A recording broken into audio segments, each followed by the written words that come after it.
ਇੱਥੇ ਆਲਰੇਡੀ ਜਿਹੜੇ ਲੋ veg LMIA ਨੇ ਉਹਨਾਂ ਤੇ ਮੋਰਟੋਰੀਅਮ ਲਾ ਦਿੱਤਾ।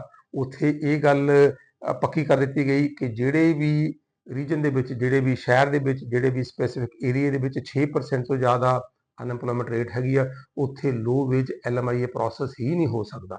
ਜਦਕਿ ਜ਼ਿਆਦਾ ਜਿਹੜੇ ਟੈਂਪਰੇਰੀ ਫੋਰਨ ਵਰਕਰਸ ਨੇ ਉਹ ਲੋ ਵੇਜ ਸੈਕਟਰ ਦੇ ਵਿੱਚ ਹੀ ਕੰਮ ਕਰਦੇ ਨੇ। ਇਸ ਤੋਂ ਇਲਾਵਾ ਕੈਪਿੰਗ ਵੀ ਕਰ ਦਿੱਤੀ।